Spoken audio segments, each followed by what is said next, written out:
নমস্কার, জয় হিন্দ, জয় ভারত। প্রিয় দর্শক, এসআইআর পশ্চিমবঙ্গে দ্রুত গতিতে চলছে। প্রায় 3 কোটির কাছাকাছি ফর্ম বিলি হয়েছে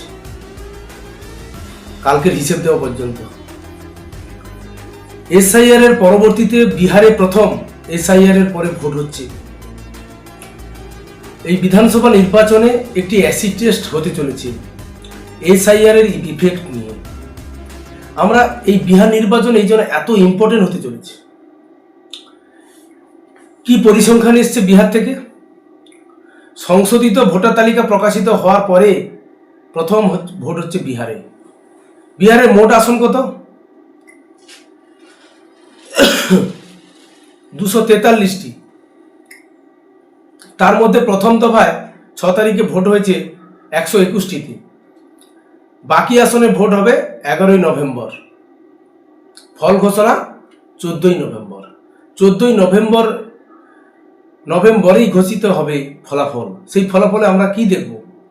এসআইআর এর সংক্রান্ত বা এত ভোটার, বিপুল সংখ্যক ভোটারের যে বাদ গেছে, সেটা ভোট বাক্সে কতটা তার প্রতিফলন ঘটল, এবং নীতিশ কুমার যে 4 বার মুখ্যমন্ত্রী ছিলেন, তার শাসনকালে বিহারবাসী সন্তুষ্ট না অসন্তুষ্ট, না শাসক বিরোধী হাওয়া তার বিরুদ্ধে কাজ করছে, এনডিএ সেখানে সফল হবে না মহাগঠবন্ধন সফল হবে, সেটাই কিন্তু দেখার। আমরা অবশ্যই 14ই নভেম্বরের ফল ঘোষণার দিকে আমাদের চোখ থাকবে। এখানে জোট হয়েছে দুটি, একটি শাসক দল এনডিএ, বিজেপি এবং জেডিইউ এলজেপি, এই 3টি দলের মধ্যে কিন্তু আসন সমঝোতা হয়েছে। বিজেপি লড়ছে 121টি আসনে, জেডিইউ লড়ছে 101টি আসনে। সেই সঙ্গে এলজেপি, রামবিলাস পাসওয়ানের ছেলে চিরাগ পাসওয়ানের যে দল বর্তমানে, তারা প্রার্থী দিয়েছে 29টি আসনে। 2002-এ যে ভোট হয়েছিল, সেই 2002-এর বিধানসভায় এনডিএর 125টি আসনে জিতেছিল এবং মহাগঠবন্ধন জিতেছিল 110টি আসনে। প্রায় ক্লোজিং বলা যায়। এবার 24-এর লোকসভার দিকে যদি তাকিয়ে আমরা দেখি, এনডিএ এগিয়ে ছিল 174টি আসনে। এনডিএ 174টি আসনে এগিয়ে আছে 2024-এর যে লোকসভা নির্বাচন হয়েছিল তার নিরিখে। কেন বিহার নির্বাচন এত ইম্পর্টেন্ট পশ্চিমবাংলার কাছে?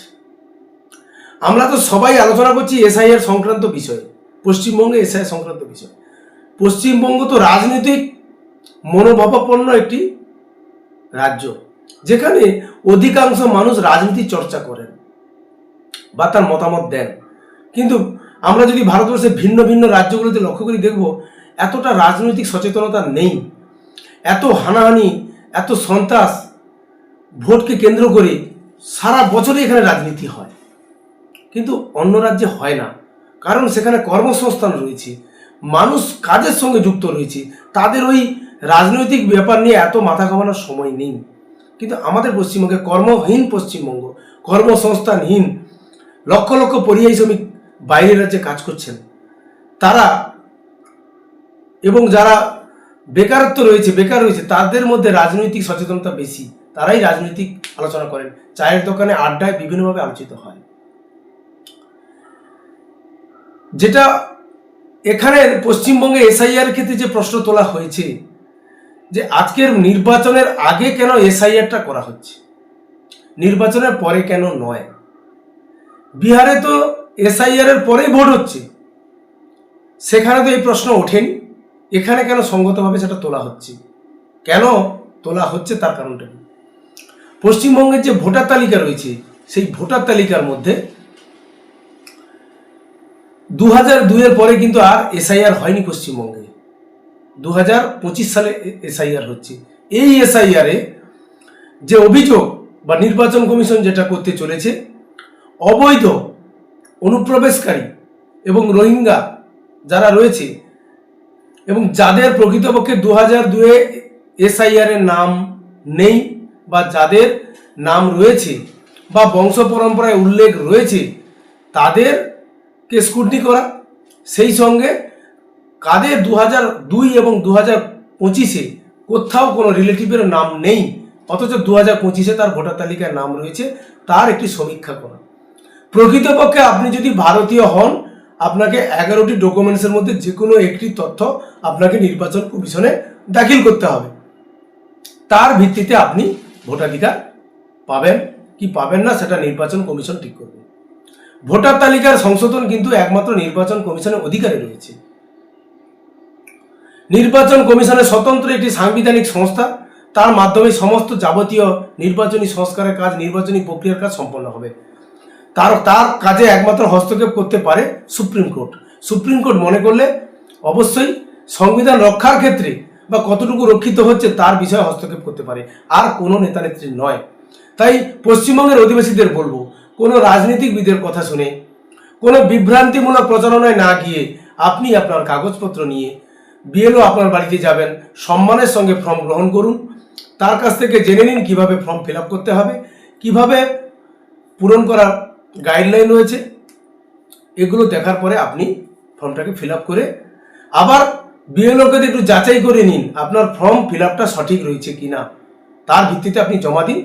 অবশ্যই ভারতীয় ভোটার তালিকা থেকে আপনার নাম বাদ যাবে বলে মনে হয় না, যদি আপনার কাছে তথ্য প্রমাণ থেকে থাকে। এই স্বচ্ছ ভোটার তালিকা তৈরি করার কাজ কিন্তু নির্বাচন কমিশনের। বিহারে এসআইআর এর পরে প্রথম নির্বাচন হচ্ছে, তার ইফেক্ট কি, জনমানসে কি প্রভাব পড়েছে এসআইআর এ? যাদের নাম বাদ গেল তারা কোন দলকে সমর্থন করত, কাদের ভোট ব্যাংক হিসেবে কাজ করত? যাদের ভোট ব্যাংক হিসেবে কাজ করতো সেই সকল ভোট ব্যাংকের ভোট যদি তারা যদি না পায়, সেক্ষেত্রে তাদের ভোট ব্যাংকে কতটা ধস নামবে, কতটা আসনে তারা পিছিয়ে পড়বে, ভোটে কতটা পিছিয়ে পড়বে লড়াইয়ে, সেটাও কিন্তু একটা দেখার বিষয় রয়েছে। এই জন্য এসআইআর পরবর্তী যে বিহারে ভোট হচ্ছে, পশ্চিমবঙ্গের বাসী বা পশ্চিমবঙ্গের মানুষের এত আগ্রহ রয়েছে বা গোটা দেশেরই আগ্রহ রয়েছে, সারা দেশের নজর রয়েছে বিহারে কি ফলাফল হয়।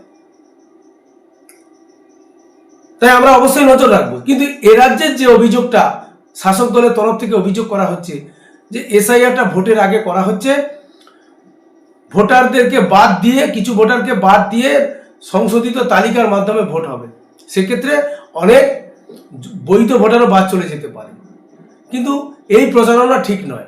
বৈধ ভোটারের জন্য তার ডকুমেন্টসগুলো রয়েছে, যদি দুয়ে নাম আছে কিনা সেটা রয়েছে, কারো যদি না থাকে সে নির্বাচন কমিশন দ্বারা যে 11টি ডকুমেন্টস রয়েছে তার ভিত্তিতে আপনাকে করতে হতে পারে, সেই তথ্য প্রমাণ দিতে হতে আপনার নাম কাটা যাবে না। এই জন্য এসআইআর কতটা জনমানুষের প্রভাব ফেললো, মানুষের মধ্যে কতটা প্রভাব ফেলেছে, কি ধরনের প্রতিক্রিয়া তৈরি করেছে, তার ভিত্তিতে কিন্তু এই নির্বাচন হচ্ছে। এই নির্বাচনে এনডিএর কিন্তু অ্যাসিড টেস্ট রয়েছে। এই ফলাফলও কিন্তু অনেকটা প্রভাবিত করতে পারে দেশের নির্বাচনকে, দেশের সারা ভারতের মানুষজনের মধ্যে। কারণ নির্বাচন কমিশন যে গাইডলাইন করেছে, এসআইআর হবে এবং এসআইআর করা হচ্ছে 12টি রাজ্যে। অদ্ভুতভাবে 12টি রাজ্যে এসআইআর হচ্ছে, কোনো রাজ্য থেকে আমরা কোনো খবর পাচ্ছি না যে কোনো অশান্তি, কোনো দ্বন্দ্ব, কোনো বিরোধ, কোনো কিছু নেই। যা কিছু হচ্ছে আমাদের পশ্চিমবঙ্গ রাজ্য থেকেই ঘটছে। বিহারে নির্বাচন হলো গতকাল, হিংসাত্মক কোন ঘটনা সামনে এসছে, বুথ দখল, জ্যাম, রিগিং, কোন জায়গাটা এসছে একটা তথ্য আমরা পাইনি দর্শক।